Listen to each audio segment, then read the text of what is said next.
our democracy. Yeah. I will say, I think it is shameful what the Republican Party is doing today with this. I just think it's shameful. And I say that not as a partisan, I say that as a citizen. Because when your party is in power and you fail to uphold some basic standards for the country, it does get very, very dangerous. Because, you know, and this is what I don't want, what you just said is what I don't want to get lost in the entire report, is that Russia intentionally did what they did, and they've been doing this in Eastern Europe for a while, and they wanted to do it in the United States and finally had the opportunity, and then they had a candidate that was able to throw some gasoline on it. The main lesson is, one, how do we prevent this from happening? We did a decent job in the last election of shutting down a lot of these bots and people who are spinning out social media content. And the key for us, I think, is for us to be aware of what they're doing.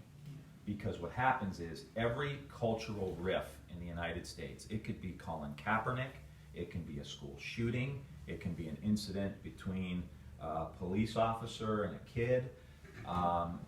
Russia will come in, and as soon as it happens, they will try to get Americans to go immediately into their corners, right? Gun control, no gun control, or, you know, you're American and you're not American, or you're for the immigrants and you're not for the immigrants, and then they push that out and they divide us and get us into our corners.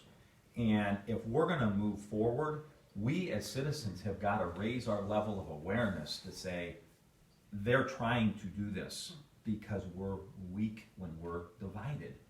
And yes, Russia is intentionally trying to divide us. Russian government, I'm sorry for interrupting Yeah. you, but I've lived around the world since I was a child, and I remember being loved as an American when John Kennedy was in the White House, Yeah. and I know what it feels like to feel hated as an American. And there are many wonderful Russian people, or writers and poets and painters and musicians who have nothing to do with what the government did, and it breaks down the basis for world peace. When we talk about the Russians and the Chinese, Chinese are some of the most disciplined people in the world. They don't take long breaks.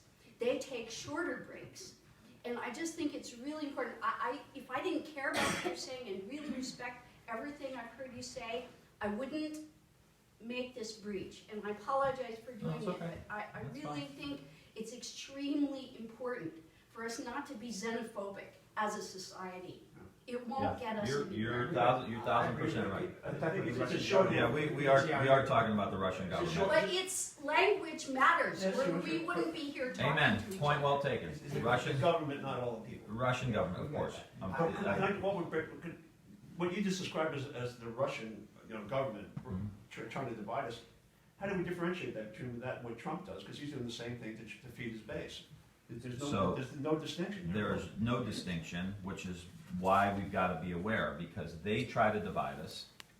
He throws gasoline on it and thinks he can benefit politically from it, especially around what we see now around the issue of immigration. He tries to divide us because he thinks he can, this is a great issue. Like, he does not want to solve the immigration issue. He wants it to last another couple of years. And my point is, talking about the Russian government wanting to do this because it weakens us as a country. And the Chinese government takes advantage of it as well, because they have a very long-term plan, and us being divided helps them as well. They have a 5-year plan, a 10-year plan, a 30-year plan, a 50-year plan, a 100-year plan, and we live in a 24-hour news cycle with no plan. And what I want to do as president is have a plan around electric vehicles and all of this, around social and emotional learning in the schools, around a new way to grow food and regenerative agriculture and all of these things. You need a plan, and you need a president who's going to roll up his or her sleeves and actually begin to implement that plan. Yeah, back to meetings mode. I'd like to know,